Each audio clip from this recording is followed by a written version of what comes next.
अस्सलाम वालेकुम।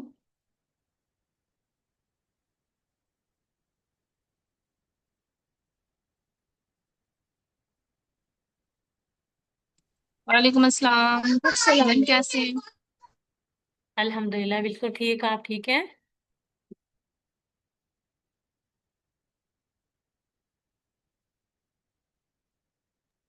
जी मैम, अल्लाह का शुक्र है, ठीक। मैंने मीटिंग काफी देर से ज्वाइन की हुई है, ये कोशिश हो रही थी कि काफी चले 5-6 स्टूडेंट ज्वाइन कर लें क्लास। बस मैं वही वेट कर रही थी।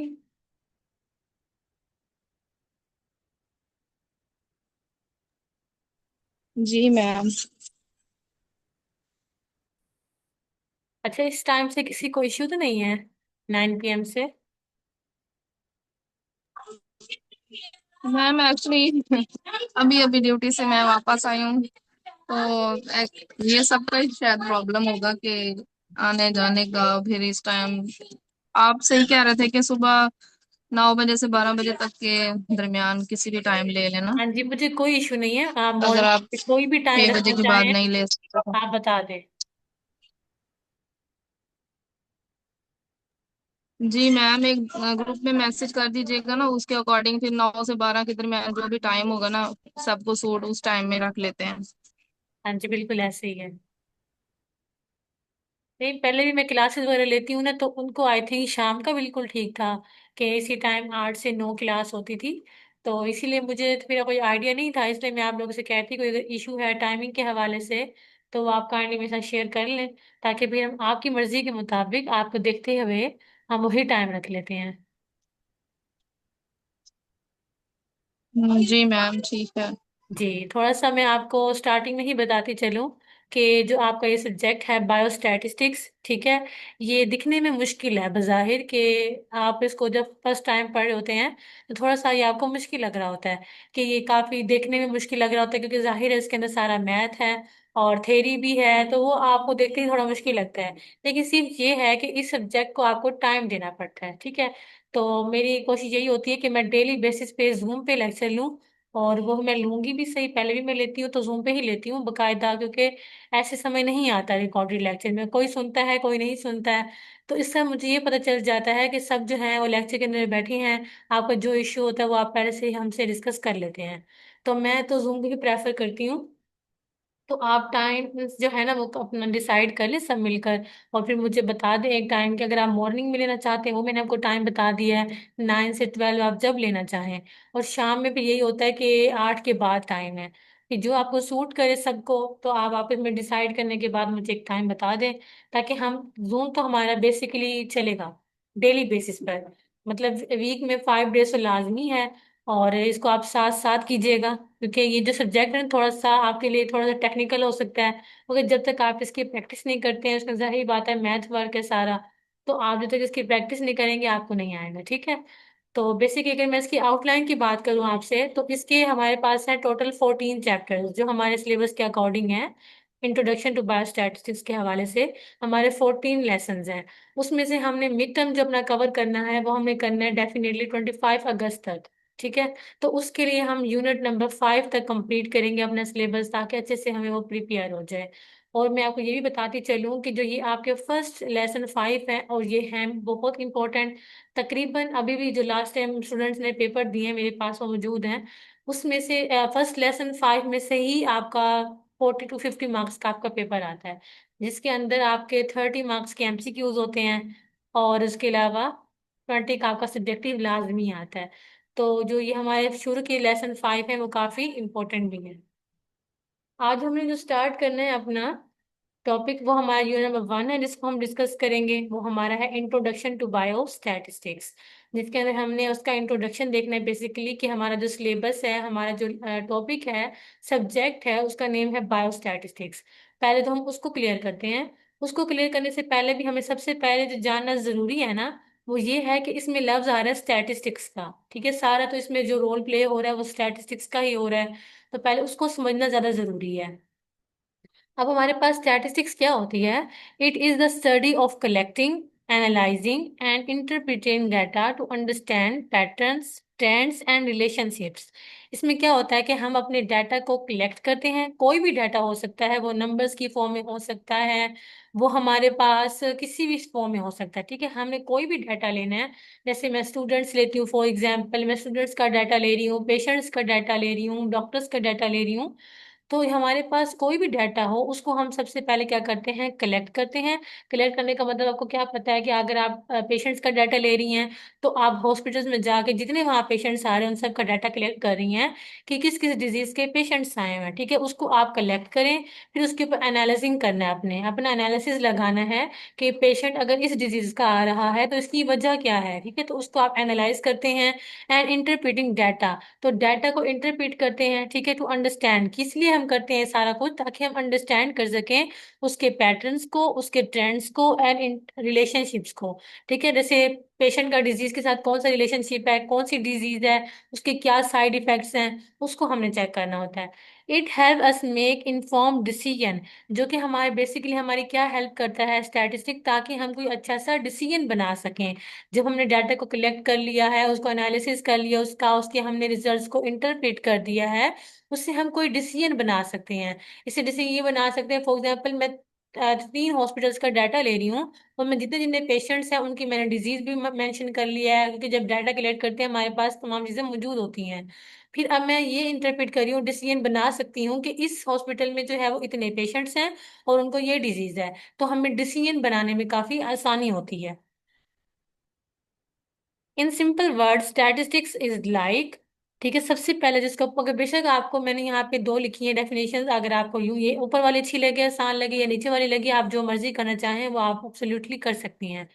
In simple word statistics is like, statistics का क्या काम होता है, कलेक्टिंग डाटा। अभी ऊपर वाली बात ही हम करेंगे, बात वही चल रही है लेकिन एक आसान अल्फाज में, ताकि आपको समझ में आ जाए। पॉइंट्स के जैसे आप होता है ना कि आपको कम से कम ऐसा होता है कि थ्योरी याद नहीं रहती है, तो पॉइंट्स आपके माइंड में कहीं ना कहीं रह जाते हैं। तो नंबर 1 जो इसका पॉइंट है वो है कलेक्टिंग डाटा। हम वो डाटा जो भी कलेक्ट करते हैं वो हम नंबर्स में भी कर सकते हैं या इंफॉर्मेशन भी कर सकते हैं। जैसे फॉर एग्जांपल मैं कहती हूँ टोटल नंबर ऑफ पेशेंट्स मैं ले रही हूँ वो है 30, ठीक है। और अगर मैं उनकी इंफॉर्मेशन वो भी इस तरह भी ले सकती हूँ, या उनकी इंफॉर्मेशन भी ले सकती हूँ कि एक एक का नाम लिखा जाए, उसकी एज लिखी जाए, उसके डिजीज के बारे में पता किया जाए। तो हम इस तरह भी कर सकते हैं। डाटा हम किसी भी फॉर्म में ले सकते हैं। उसके अलावा हमारे पास है analysing it to find patterns और ट्रेंड्स, ठीक है। हमारे जो पैटर्न्स होते हैं, ट्रेंड्स होते हैं, डिजीज को लेकर, चाहे पेशेंट्स को लेकर, चाहे स्टूडेंट्स को लेकर, उनके पैटर्न और ट्रेंड्स को हम क्या कर सकते हैं, एनालाइज कर सकते हैं। एनालाइज किस तरह से कर सकते हैं, उसके हमारे पास डिफरेंट मेथड, डिफरेंट टेक्निक्स होती हैं, जिसके थ्रू हम क्या करते हैं, उसको एनालिसिस करते हैं उसका, ठीक है। उसके अलावा वो सैम्पलिंग की, वो हमारे स्टैटिस्टिक्स की ही बहुत सारी टेक्निक होती हैं जो कि हम यूज कर रहे होते हैं फॉर एनालिसिंग, ठीक है। थर्ड हमारे पास है ड्राइंग कंक्लूजन्स और make prediction based on that data, ठीक है। उस डाटा के अकॉर्डिंग आप प्रिडिक्शन बनाते हैं। प्रिडिक्शन का मतलब क्या होता है, कोई आइडिया, कोई चांस अपना लगा रहे होते हैं और डिसीजन बना रहे होते हैं। और कंक्लूजन का मतलब भी डिसीजन होता है कि आप किसी अपने रिजल्ट को एक ऐसी फॉर्म में कन्वर्ट कर दें कि आपको आसानी से समझ में आ जाए। जैसे फॉर एग्जाम्पल मैंने तमाम चीज़ों का एनालिसिस कर लिया, अब मैं सिंपल 2 वर्ड्स की लाइन में मैं आपको ब्रीफली बता सकती हूँ कि मैंने ये एनालिसिस किया है और मैंने उसको रिजल्ट्स को क्या कर दिया, इंटरप्रेट कर दिया, ठीक है। Basically statistics is used in many fields. अब स्टैटिस्टिक्स जो है वो बहुत सारी फील्ड्स में यूज की जाती है, सच एज मेडिसिन। मेडिसिन में इसका एक बहुत बड़ा रोल प्ले है, जिसकी वजह से हम आज बायोस्टैटिस्टिक्स पढ़ रहे हैं, ठीक है। क्योंकि हम स्टैटिस्टिक्स को मेडिसिन में यूज कर सकते हैं, इसलिए हम इसको बायोस्टैटिक्स भी कहते हैं। Business, economics and social sciences in, ठीक है। तो ये बहुत सारी ऐसी फील्ड हैं जिनमें हम स्टैटिस्टिक्स का यूज करते हैं। अब जाहिर बात है अपनी मेडिसिन के अंदर हम इसका यूज कर रहे हैं, बायोलॉजी के अंदर यूज कर रहे हैं, इसीलिए हम इसको क्या कहते हैं, इंटर बायोस्टैटिस्टिक्स। यहाँ तक क्लियर है स्टैटिस्टिक्स का कॉन्सेप्ट? जी मैम। ओके, नेक्स्ट हम मूव कर रहे हैं डाटा के ऊपर। अभी यहाँ पे हमने बात की है बार बार कि हम इसमें डाटा को कलेक्ट करते हैं, डाटा को इंटरप्रेट करते हैं, तो मैं पहले भी थोड़ा सा इसके बारे में बता चुकी हूँ कि डाटा हम किसी भी फॉर्म में ले सकते हैं। तो थोड़ा उसकी डिफाइन की तरफ भी आ जाते हैं, क्योंकि अक्सर क्वेश्चन आ जाता है डिफाइन डाटा, जैसे भी हम लास्ट पढ़ के आए डिफाइन स्टैटिस्टिक्स, ठीक है। तो साथ अगर आप कोशिश कीजिएगा, मैं जितनी भी आपको पीपीटीज दूंगी ना, तो उसका मतलब ऐसा होगा कि मैं टू द पॉइंट बात लिख के दिया करूंगी। ये नहीं है कि आपको चार चार पेजेस लिख के दे दिए जाए मुश्किल मुश्किल और आप उसको पढ़ ही ना सकें। आपको एक इजी वर्ड में दिया जाएगा, ठीक है, और आप यूँ समझिएगा कि सारे ये शॉर्ट क्वेश्चन हमारे हैं। जैसे अगर यहाँ पे मैंने लिखा हुआ है डाटा, तो इसका मतलब है ये आपकी डिफाइन है, ये आपका एक शॉर्ट क्वेश्चन है। जो चीज़ आपको डिटेल में बताई जाएगी वो मैं साथ साथ आपको बताती जाऊंगी। कभी भी मुझे नहीं लगता कि स्टैटिस्टिक्स में न्यूमेरिकल कोई क्वेश्चन के अलावा कोई थ्योरी का इतना बड़ा क्वेश्चन आया हो, ऐसा नहीं होता है, ठीक है। तो इस तरह नहीं आएगा, हमेशा शॉर्ट क्वेश्चन आएंगे तो मैं उसके मुताबिक ही लिखूंगी, ठीक है। और जो शायद अगर कोई लॉन्ग बनता भी होगा तो वो भी मैं साथ साथ आपको बताती चलूंगी। अब हम डाटा की बात कर रहे थे। डाटा रिफर्स टू फैक्ट्स, ठीक है, वो हम फैक्ट्स भी ले सकते हैं। डाटा किसी भी स्रोत में हो सकता है, वो नंबर्स की स्रोत में हो सकता है, और इंफॉर्मेशन, या हम कोई इंफॉर्मेशन ले सकते हैं। दैट आर कलेक्टेड, जो कि क्या किया जाता है, कलेक्ट किया जाता है, and use to understand something और मेक डिसीजन, जो कि किसी भी चीज को समझने में बहुत बड़ा रोल प्ले करता है, और मेक डिसीजन और डिसीजन बनाते हैं, ठीक है। In simple word data can be, ठीक है, नंबर्स, ठीक है, आप नंबर्स भी ले सकते हैं। नंबर्स के अंदर स्कोर आ जाते हैं, टेम्परेचर आ जाते हैं, तो डिफरेंट आप नंबर ले सकते हैं। उसके अलावा अगर हम वर्ड्स की बात करें तो वो आप सर्वे के रिस्पॉन्सेज भी ले सकते हैं, टेक्स्ट मैसेजेस, ठीक है, मैसेजेस के थ्रू भी आप अपना डाटा कलेक्ट कर सकते हैं। या जैसे हम सर्वे करते हैं उसके जो रिस्पॉन्सेज आते हैं उसके डाटा भी हम कैसे भी कलेक्ट कर सकते हैं, तो वो वर्ड्स की फॉर्म में होता है, तो वो भी हम ले सकते हैं। थर्ड हमारे पास है इमेजेस की फॉर्म में, चाहे वो फोटोज हों चाहे वीडियोज हों, ठीक है। जैसे फॉर एग्जांपल मैं यहाँ पे आपका एक, मैं किसी भी हॉस्पिटल की बैठ के वीडियो देख चेक करती हूँ, तो उसके अंदर इतने पेशेंट्स हैं, इतनी डिजीज हैं, उनके बारे में जैसे न्यूज चल रही होती है, तो हम उससे भी अपना डाटा कलेक्ट कर सकते हैं। ये नहीं, डाटा हम किसी भी फॉर्म में कलेक्ट कर सकते हैं। लास्ट हमारे पास है मेजरमेंट्स, ठीक है, हम मेजरमेंट्स की फॉर्म में भी कर सकते हैं। जैसे हम हाइट वेट भी ले सकते हैं, कि पेशेंट्स की अगर हम हाइट चेक करें उसका वेट चेक करते हैं, तो वो भी डाटा हम कलेक्ट कर सकते हैं। तो डाटा हर फॉर्म में होता है, और ये हर फॉर्म में आता है, तो ये लफ्ज आपने माइंड में याद रखना है, क्योंकि अब हम जाहिर बात है बायोस्टैट्स पढ़ रहे हैं, तो न्यूमेरिकल्स क्वेश्चन वगैरह भी आएंगे, तो आप देखिएगा कि जो हमारे पास डाटा होता है वो हम कैसे कैसे लेते हैं। हम पेशेंट्स का हाइट ले रहे होते हैं, स्टूडेंट्स का वेट ले रहे होते हैं, हर किस्म का डाटा हम यूज कर रहे होते हैं। तो इसलिए यहाँ पे पहले ये बात क्लियर है कि हम हर किस्म का डाटा लेते हैं, चाहे वो नंबर्स की फॉर्म में है, चाहे इंफॉर्मेशन दी गई है, चाहे इमेजेस, चाहे मेजरमेंट्स, कुछ भी दिया हुआ है, तो वो हमारे पास सारा क्या होता है, डाटा होता है। उसको हम कलेक्ट करते हैं, फिर उसको हम इंटरप्रेट करते हैं, ठीक है। वो किसी भी फॉर्म में हो सकता है data. Data can be used to answer questions, solve problems, to make informed decisions, ठीक है ना। बेसिकली हमारे जो है तमाम रिस्पॉन्सेज को हम चेक करते हैं, डाटा क्लियर करते हैं, तो उससे हमें बहुत आसानी हो जाती है। हमें तमाम जो क्यूरीज होती है उसको हम सोल्व कर सकते हैं, हमारे प्रॉब्लम सोल्व हो जाते हैं। हम कोई भी डिसीजन अच्छा बना सकते हैं, उस डिसीजन की इंफॉर्मेशन तक हम प्रोवाइड कर सकते हैं, because the reason of data. आगे ये बहुत एक इम्पोर्टेंट शॉर्ट क्वेश्चन है, अभी हमने स्टैटिस्टिक्स के ब्रीफली एक्सप्लेन किया इसको। There are two main types of statistics. First one is descriptive statistics, second one is inferential statistics, ठीक है। First one descriptive statistics summarises and describes the basic features of data, ठीक है, जो कि statistics के अंदर हम यूज करते हैं डिस्क्रिप्टिव स्टैटिस्टिक्स को। उसका क्या रोल होता है कि समराइजेस, कि डाटा को अच्छी तरह समराइज कर देना, अरेंज कर देना, and describes the basic features of data. Data के जो बेसिक फीचर्स होते हैं सिर्फ उनको हमने क्या करना होता है, डिस्क्राइब करना होता है।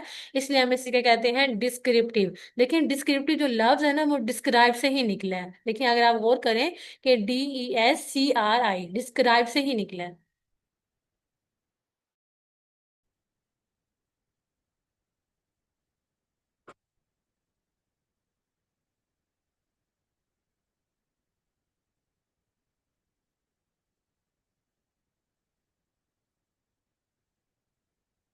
मेरी आवाज आ रही है, एक्सक्यूज मी। मैम अब आ रही है, पहले नहीं आ रही थी। आई थिंक मेरा नेट इशू था, इस वजह से मैं तो मीटिंग से भी लेफ्ट हो गई थी, या मैं दोबारा से रीज्वाइन किया।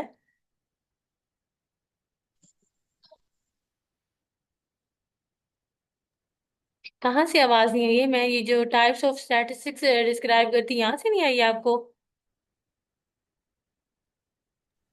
मैम फर्स्ट पॉइंट से डिस्क्रिप्टिव स्टैटिस्टिक्स से। Okay okay.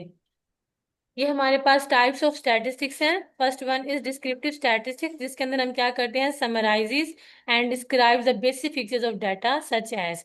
समराइज का मतलब ये होता है कि चीज़ों को समराइज कर देना, अरेंज कर देना, ठीक है। एंड डिस्क्राइब, और उसको अच्छे तरीके से डिस्क्राइब करना होता है। Basic features of data, data के बेसिक फीचर्स को लेकर हम उसको डिस्क्राइब करते हैं, समराइज करते हैं।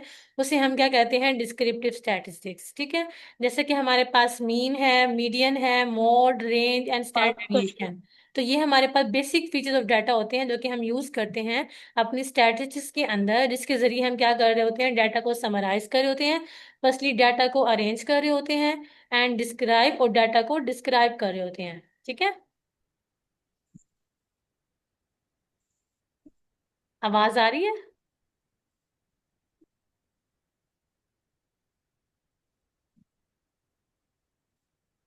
जी मैम, आवाज कट के आ रही है। My net condition is so poor.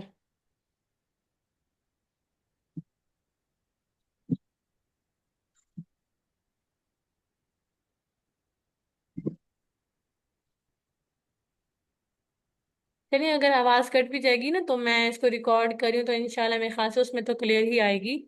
आगे चलो, मैंने इन्फ्लुएंशियल स्टैटिस्टिक्स पे अगर आवाज आ रही है तो।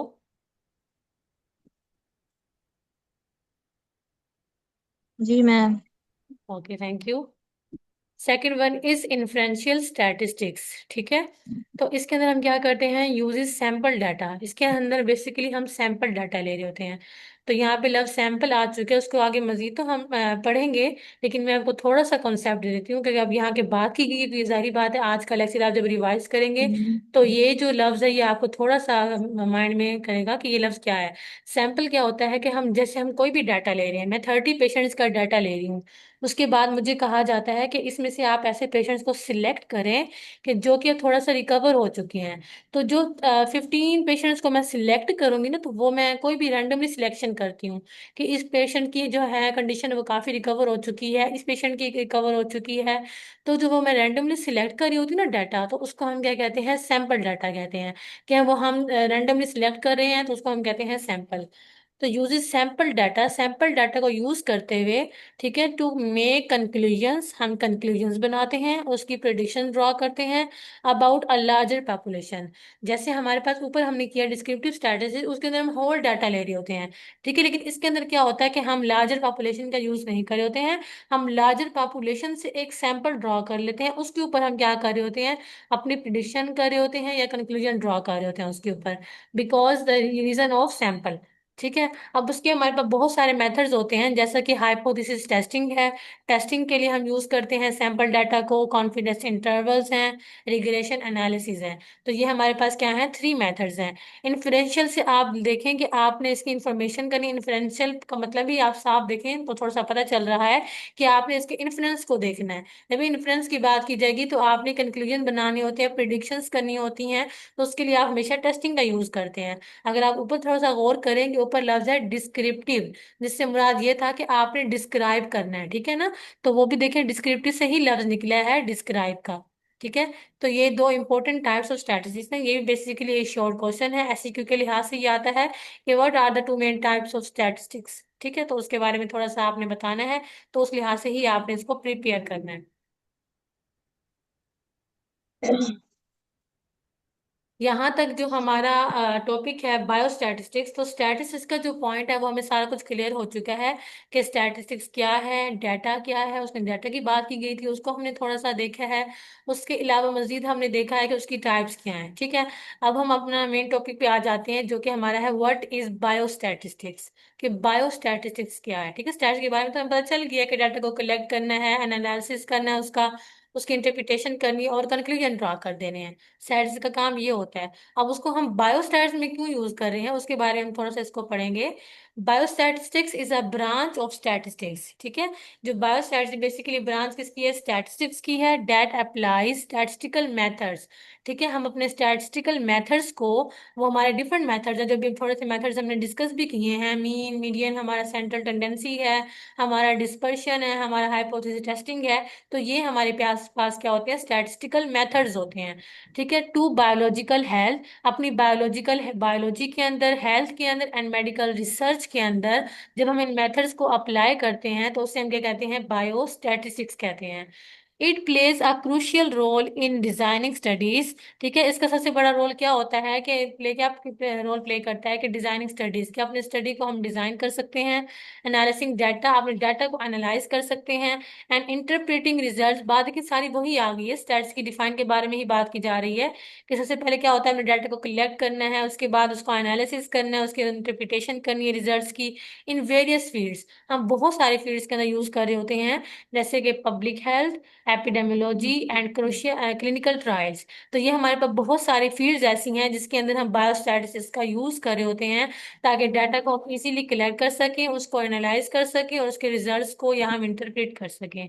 ठीक है, तो ये हमारे पास था बायोस्टैटिस्टिक्स। मैं अगेन रिपीट कर देती हूँ कि ये हमारे पास ब्रांच ऑफ स्टैटिस्टिक्स है, जिसके अंदर हम अपनी बायोलॉजी के अंदर, अपनी हेल्थ के अंदर और मेडिकल रिसर्च के अंदर जब हम अपने डिफरेंट स्टैटिस्टिकल मेथड्स को अप्लाई कर देते हैं, तो उसे हम क्या कहते हैं, बायोस्टैटिस्टिक्स। ठीक है, तो इसका जो मेन पर्पस क्या होता है कि हम अपना डिफरेंट डिजाइन, अपने स्टडीज को डिजाइन कर सकें, डाटा को एनालाइज कर सकें और हमारे जो रिजल्ट्स हैं उनकी हम इंटरप्रिटेशन कर सकें। डिफरेंट फील्ड से जो हम डाटा कलेक्ट करेंगे, वो डिफरेंट फील्ड बहुत सारी हैं। जैसे हमारे पास बायोस्टैटिक्स के अंदर है, पब्लिक हेल्थ है, एपिडेमियोलॉजी और क्लिनिकल ट्रायल्स हैं। हम हर किसी भी जगह से अपना डाटा कलेक्ट कर सकते हैं।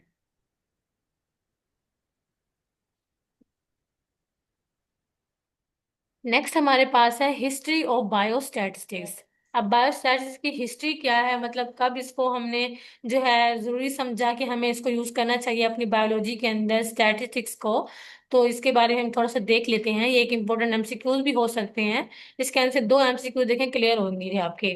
First one is the term biostatistics was first coined in the 19th century. ठीक है, वो कह रहे हैं कि जो बायोस्टैटिस्टिक्स को एक नाम मिला था ना, फर्स्ट कॉइन, ठीक है, पहला नाम मिला था इन the 19th century. 19th century के अंदर इसको एक नाम मिला था बायोस्टैटिस्टिक्स का।